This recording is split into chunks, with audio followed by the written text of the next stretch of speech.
Céline MCA Formation de retour avec cette nouvelle vidéo tutoriel de formation dans Excel, maîtriser la fonction si. Oui, si, ça fait bien longtemps effectivement que j'ai posté une vidéo tutoriel de formation. Bon, visiblement, je vous ai pas trop manqué, hein. Bon, alors je vais essayer de me rattraper en publiant tous les retards de vidéos que je n'ai pas fait par rapport à mon objectif, une vidéo par semaine, en commençant donc par ce tutoriel de formation. Avant de savoir maîtriser la fonction si, il faut impérativement que vous alliez regarder dans ma playlist Excel les autres vidéos de formation. La première vidéo à regarder si ce n'est pas fait, c'est Excel, les opérateurs arithmétiques. La deuxième, les fonctions dans Excel, où nous avons élaboré ensemble la fonction somme, moyenne, si, max et NB. Une fois que vous avez revu toutes ces vidéos de formation, nous pouvons donc aborder ensemble dans Excel la fonction si.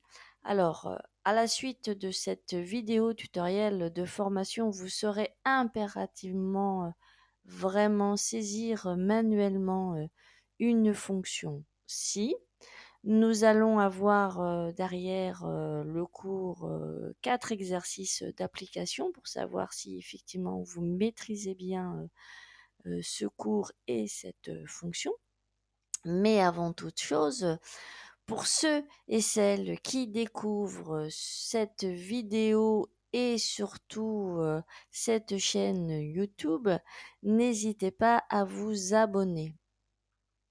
Ah si, je vous assure que c'est super important si vous voulez que cette chaîne continue à exister.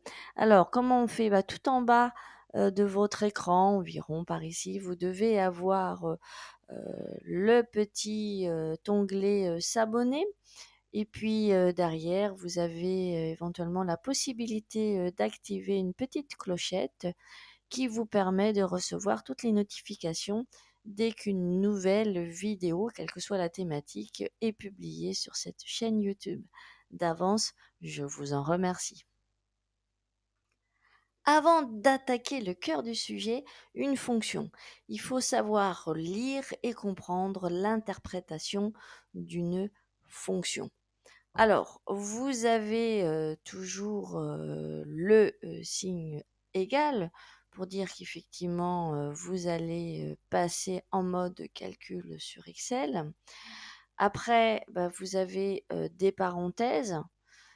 Vous avez des références cellules. Alors, les références cellules, C2 est une référence cellule. À vrai dire, dès l'instant qu'une cellule n'a pas été nommée, elle a une référence qui est l'intersection entre les en-têtes de colonne et les en-têtes de ligne. Vous pouvez avoir des opérateurs arithmétiques, donc là c'est l'opérateur addition. Nous voyons aussi l'opérateur ici qui est l'opérateur division. Ces opérateurs, vous les retrouvez dans ma première vidéo, comment calculer dans Excel. Et puis, nous avons des constantes. Alors, une constante, ici, c'est un chiffre.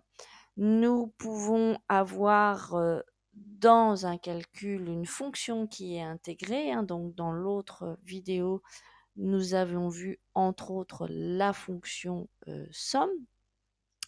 Nous retrouvons ici encore une référence cellule. Alors ici, là aussi, C3, c'est une référence cellule. Nous avons ici un séparateur d'arguments. À vrai dire, on en a deux. On a le point-virgule ici qui est un séparateur d'arguments. Et ici, les deux points qui est un séparateur d'arguments, plage de référence cellule. Qu'est-ce que ça veut dire? Quand vous avez que le point virgule, c'est que vous avez utilisé la touche contrôle de votre clavier.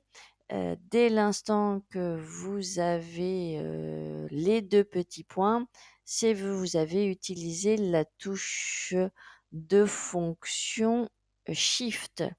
Alors, c'est quoi exactement?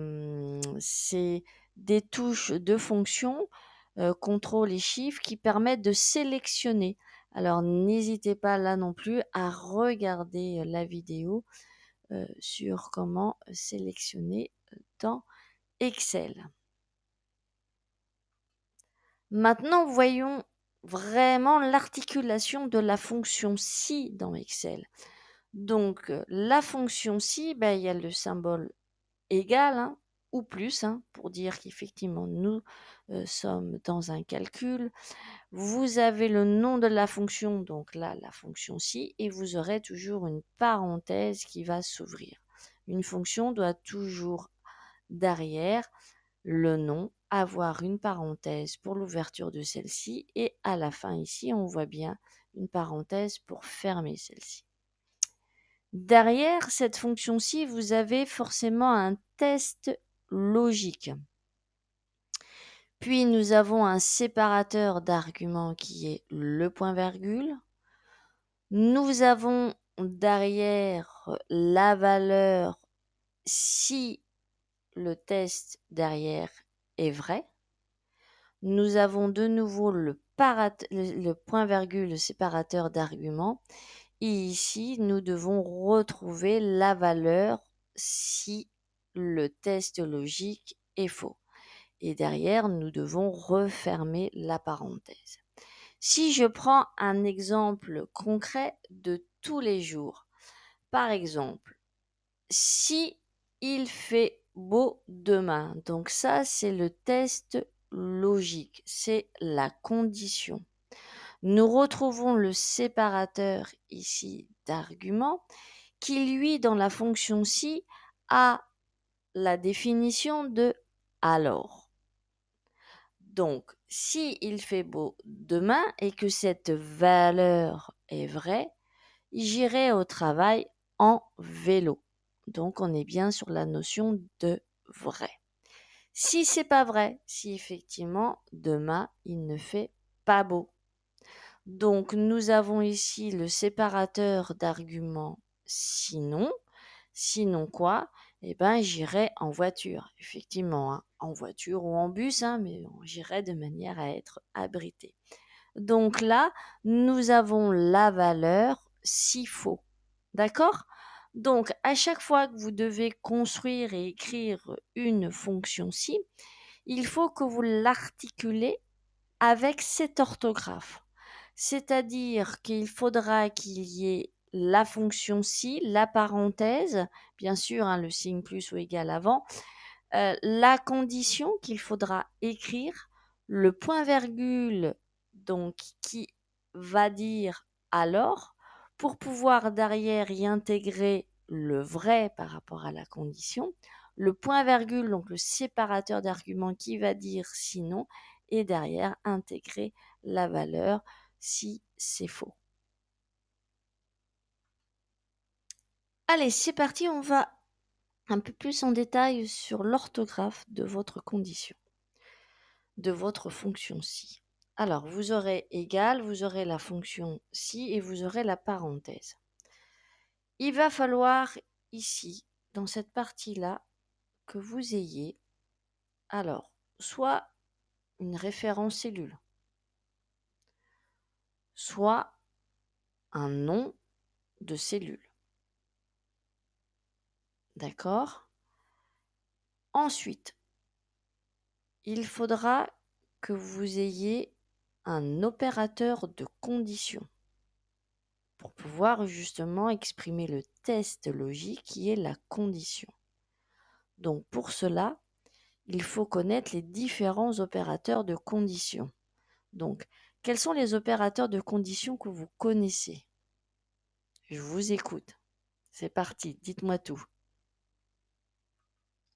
Allez, je vous donne la réponse. Donc, les opérateurs de condition, nous avons le égal, nous avons le supérieur, nous avons l'inférieur, nous avons le supérieur ou égal, nous avons l'inférieur ou égal, et nous avons le différent qui est articulé ici avec le symbole inférieur suivi derrière du symbole supérieur. Donc quand vous allez écrire votre fonction si, vous allez avoir donc égal si, parenthèse, une référence cellule ou un nom de cellule. Derrière, vous allez avoir un de ces opérateurs. Et tout de suite derrière, vous aurez soit une référence cellule, soit un nom de cellule, soit une constante, un chiffre, soit un calcul. Alors un calcul, ça peut être une addition, une soustraction, une fonction. Mais attention, il ne faudra pas remettre le symbole égal pour dire ou plus que vous êtes en mode calcul. Vous la mettez tout de suite derrière votre opérateur de condition. Une fois que vous avez articulé cette condition, exprimé correctement, écrit correctement cette condition, vous allez y mettre le séparateur d'argument qui est le point-virgule qui correspond à la notion de alors. Derrière, vous allez avoir le vrai. Alors le vrai, ça peut être un chiffre, une référence cellule, un nom de cellule, ça peut être aussi une fonction, ça peut être un calcul et ça peut être aussi une donnée texte. Alors ça, j'ai oublié de vous le dire, hein, parce que ici, dans la condition aussi, on peut très bien avoir une donnée texte. Et là, la donnée texte, elle s'écrit toujours entre guillemets. Donc, vous mettrez guillemets, le texte en question, et vous refermerez avec des guillemets. Ensuite, une fois que vous aurez exprimé votre valeur vraie, qu'elle soit bien orthographiée, vous mettrez le deuxième séparateur de condition qui est toujours le point-virgule, mais qui a là la notion de sinon. Et derrière, dans le faux, vous exprimerez la notion de faux par rapport à votre condition au test logique, qui, elle, aura la même écriture que le vrai, et que peut être aussi la même écriture qu'après l'opérateur de condition, c'est-à-dire une référence cellule, un nom, du texte entre guillemets, un chiffre, un calcul simple avec des opérateurs, ou alors on repartirait sur une fonction. Voilà. Donc, vous avez bien pris note de l'orthographe que devra avoir votre fonction si. Alors, c'est parti. On y va. On attaque les différents exercices. Le premier exercice est le suivant. Nous souhaitons avoir ici dans la cellule, oh, je ne sais pas ce qui s'est passé, ah oui, voilà, dans la cellule C14, la notion en texte si oui ou non la personne a eu la moyenne. Et donc, ils ont la moyenne que si la note est supérieure ou égale à 10. Si cette condition n'est pas respectée, et bien alors, ils ne seront pas reçus, donc ils seront en dessous. Et donc, dans la cellule à côté, on souhaiterait avoir l'information si oui ou non ils sont reçus. D'accord? Est-ce que c'est clair? Donc, je récapitule. Ici, dans cette colonne-là, si leur note est supérieure ou égale à 10, je veux voir indiquer qu'ils ont la moyenne. donc le texte moyenne. Si cette condition n'est pas respectée, ça veut dire qu'ils sont en dessous et donc je veux avoir l'information en dessous. Si dans la colonne ici, nous constatons qu'ils ont bien la moyenne, alors ils seront reçus. Donc, on mettra oui. Si ils sont en dessous, donc si l'information ici est indiquée en dessous, c'est qu'ils ne seront pas reçus. Donc ici, nous devrions avoir l'information non. C'est parti. Donc on se met dans la cellule où on veut avoir le résultat. On met égal plus. On écrit la fonction souhaitée, c'est la fonction si. Elle apparaît ici, on clique 2 fois.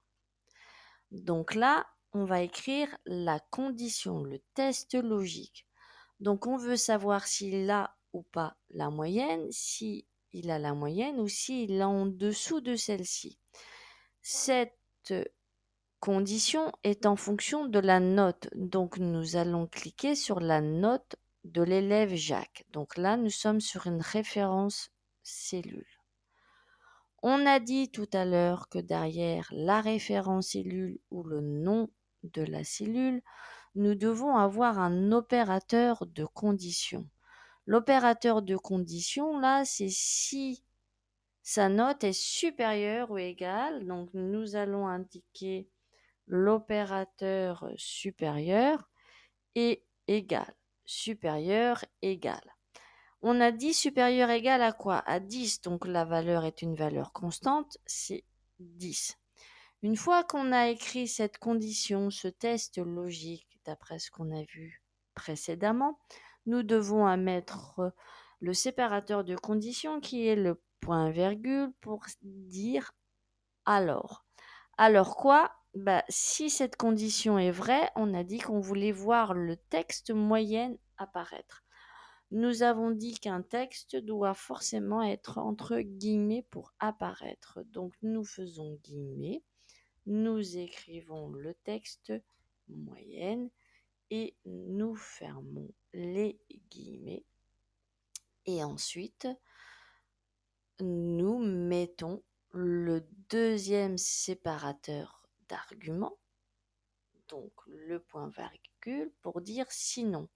Si cette condition n'est pas respectée, cette condition qui est là, ça veut dire qu'il n'a pas la moyenne, mais qu'il est en dessous. Et on voulait voir apparaître la notion de en dessous.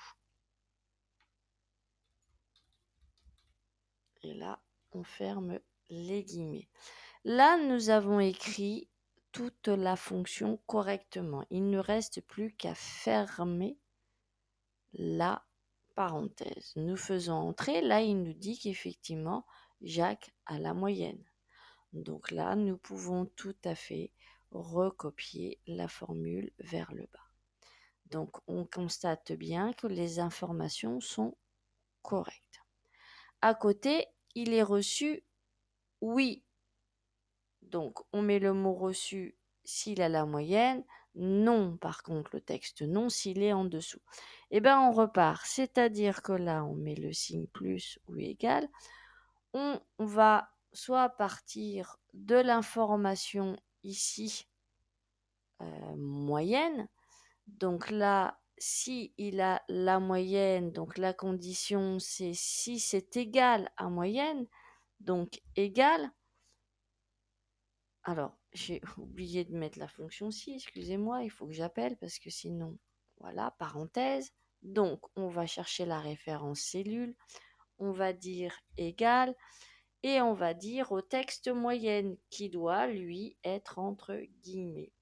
Moyenne. Voilà, parenthèse. Si c'est égal à moyenne, donc on a dit alors point virgule, il est reçu. Donc on veut avoir l'information qu'il est reçu avec le texte de ce fait reçu.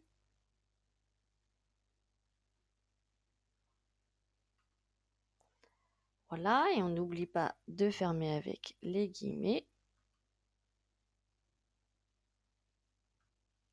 Sinon, le point virgule pour dire sinon, on a dit que non, hein, il n'était pas reçu, donc on mettait l'information non. Et du coup, là, on ferme la parenthèse. Quand on valide, on voit bien que du fait qu'il a la moyenne, il est reçu. Si on recopie vers le bas avec la poignée de recopie, on se rend compte qu'effectivement, quand il a la moyenne, il est reçu, et quand il est en dessous, il n'est pas reçu. Bien sûr, on avait plein d'autres possibilités pour écrire ces formules. Là, on a dit si la note est égale à moyenne, alors il est reçu, sinon il n'est pas reçu.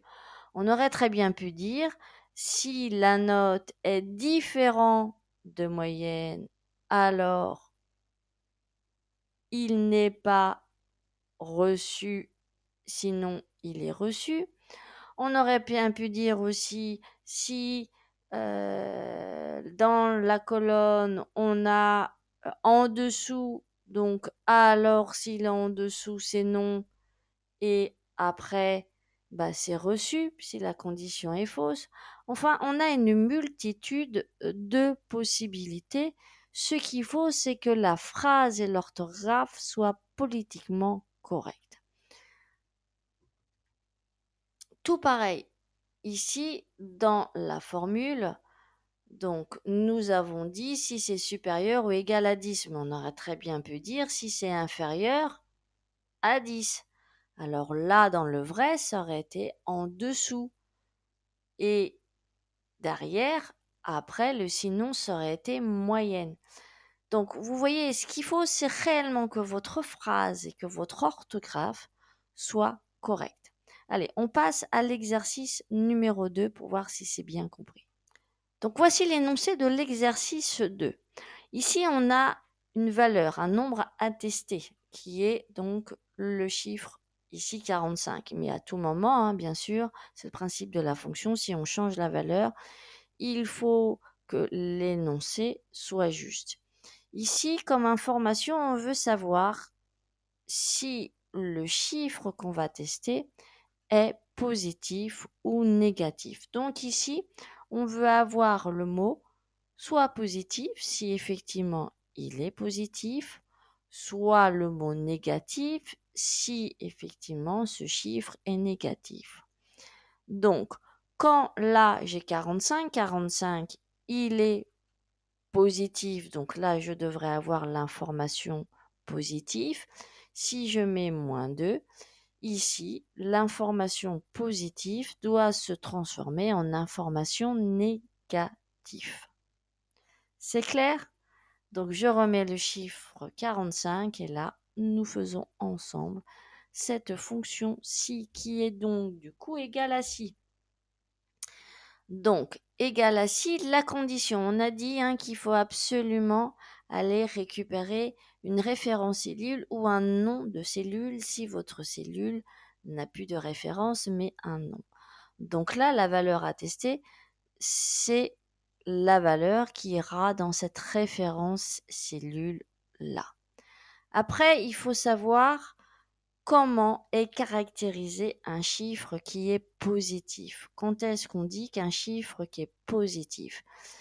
Si vous prenez par exemple l'exemple d'un baromètre où vous avez effectivement la valeur 0 qui est indiquée et au-dessus de la valeur 0, vous savez qu'il fait 10 degrés, 20 degrés et en dessous, vous savez que ça va être une notion de 10 degrés mais négatif. Donc quand on regarde le baromètre, on se dit que dès l'instant que les chiffres sont au-dessus de 0, nous sommes sur une température positive. Donc là, on va utiliser un opérateur, toujours derrière la référence cellule, et l'opérateur, ça doit être supérieur ou égal à 0. Quand une valeur est supérieure ou égale à 0, eh ben, on sait que cette valeur, ce chiffre est positif. Donc là, on a bien articulé la condition. Donc, qu'est-ce qui se passe? Donc, on va mettre le séparateur d'argument qui a la notion de alors. Alors quoi? Là, on est dans le vrai. Le vrai, effectivement, quand un chiffre est supérieur à égal à 0, il est positif. Donc, on veut le texte positif, donc on va l'écrire entre guillemets pour qu'il apparaisse dans notre cellule. Là, on a mis la valeur vraie. On va séparer par l'opérateur point virgule qui dit sinon. La valeur faux, s'il n'est pas positif, c'est qu'il est du coup négatif. S'il n'est pas positif, c'est que du coup le chiffre est inférieur ou égal à 0. Donc là, on va écrire la notion de négatif. On ferme le texte par les guillemets et là on ferme la condition puisque toute la condition est respectée, donc on met une parenthèse et puis on valide. Là il nous dit qu'effectivement 45 est un chiffre positif. Si je remplace par moins 1, il me dit qu'il est négatif. Si je tape 22, il me dit qu'il est positif, etc., etc. Ok? C'est clair? Bien sûr, là encore, hein, j'aurais pu écrire différemment la fonction. J'aurais très bien pu mettre un autre opérateur inférieur à 0 et là, du coup, on aurait inversé. Ou encore une multitude de possibilités. Ce qu'il faut, c'est que votre phrase et que l'orthographe de votre phrase de cette fonction soit correcte. Allez, on est parti pour un autre exercice. Troisième exercice. Dans cet exercice, on va tester deux chiffres. Donc là, ce chiffre qui est dans la référence cellule ici et le chiffre qui est dans la référence cellule ici. Et là, on veut avoir l'information si ces deux chiffres sont égaux ou différents. Est-ce qu'ils sont égaux ou différents? Là, 12 et 12, ils sont égaux. Vous êtes d'accord avec ça? Donc, on doit avoir le texte égaux qui est indiqué. Donc, on fait la fonction si. La fonction si, on clique bien pour avoir la parenthèse qui s'ouvre. Et on va demander, donc on va aller chercher une référence cellule ou un nom de cellule. Ici, ils n'ont pas été rebaptisés, donc référence cellule. Un opérateur. Donc, soit on dit l'opérateur égaux, soit on dit l'opérateur différent. Moi, je vais choisir l'opérateur égal, qui est donc le symbole égal. Et là, je vais lui demander, est-ce que le contenu de cette référence cellule qui est ici est égal au contenu de cette référence cellule qui est là? Je vais mettre mon opérateur qui est le point virgule. Alors, qu'est-ce qui se passe? Ben, si la condition est vraie et qu'ils sont bien égales, ben, je veux avoir l'information comme quoi ils sont bien égaux. Toujours entre guillemets. Sinon, c'est qu'ils sont pas égaux, donc je mets le point virgule pour dire la condition du faux, c'est qu'ils sont différents. Donc, de ce fait, je vais écrire l'information qu'ils sont différents. Et je ferme la parenthèse. Quand je valide, là, il me dit qu'ils sont égaux. Si je change ici, il me dit différent. Si ici je change, il me dit égaux. Si ici je change, il me dit différent. Ça va? Allez, un petit exercice, le dernier. Donc là, c'est un peu plus compliqué, hein, mais c'est normal, hein, parce que maintenant, vous commencez à super bien maîtriser la fonction si. Donc là, on veut faire en sorte que le nombre qui est ici se transforme et devient positif, ou soit toujours positif. Donc ça, c'est le nombre test. Et là, on veut le résultat du nombre résultat avec le même nombre, mais positif. Là, il est négatif. Donc ici, on veut voir apparaître 2. Si le chiffre en question était 1, ici, on veut voir apparaître le chiffre 1. Donc là, il n'y a aucune transformation puisqu'à la base, il est toujours positif. Enfin, c'est qu'il est déjà au départ positif. Voilà. Donc, on va faire la condition si. Donc, si ici, donc ce chiffre-là, on va lui poser la question, est-ce qu'il est positif ou négatif? Donc, on a dit pour savoir s'il est positif, eh ben, c'est qu'il doit être supérieur ou égal à 0. Jusque-là, je suppose que vous êtes toujours d'accord avec ça. Donc, supérieur et égal à 0. Si effectivement il est supérieur, oh j'ai oublié le symbole égal, excusez-moi, à 0, hein, c'est ça le direct. Hein.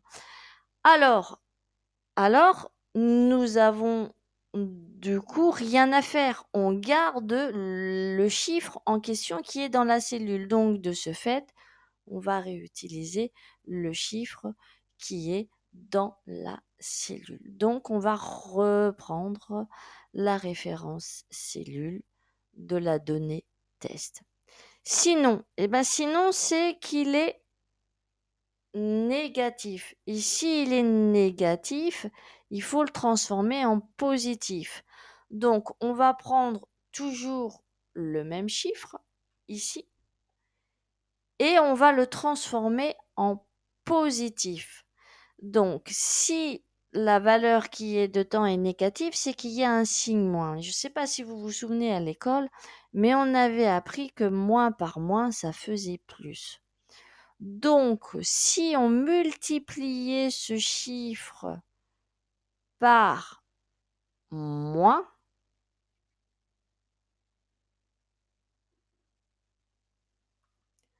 par moins 1, donc par lui-même, en négatif, et ben de ce fait, quand je ferme la parenthèse, ça va le transformer en positif. Donc, je valide mon calcul. Et là, 1 reste 1, c'est ce que j'avais demandé, parce qu'il est déjà positif. 5 reste 5. Par contre, si j'ai un chiffre négatif comme moins 25, 20 moins 25, je l'ai bien transformé en valeur positive. Moins 6 en valeur positive. 3, il reste 3 puisqu'il est déjà à la base positif. Et bien voilà, ce tutoriel de formation dans Excel, maîtriser la fonction si est terminé. J'espère que vous êtes devenus des as de cette fonction-ci. Si, mais je vous assure, si, j'y crois. J'y crois, alors n'hésitez pas hein, à repasser ces vidéos, à faire des pauses, à vous tester sur d'autres exercices sur lesquels vous pourrez être confronté, que ce soit personnel ou professionnel ou lors d'une formation hein, sur Excel. Et normalement, écoutez, si vous respectez bien tout ce que je vous ai expliqué, il n'y a pas de souci. Tout devrait bien se passer pour vous. Voilà, je vous remercie d'avoir en tout cas écouté cette vidéo jusqu'au bout, de vous être abonné si vous êtes nouveau et que vous découvrez cette chaîne. Et puis surtout, n'hésitez pas hein, à me laisser vos commentaires, à me dire si vous avez aimé le contenu de cette vidéo de formation. Voilà, donc je vous dis à très bientôt. Ciao, ciao.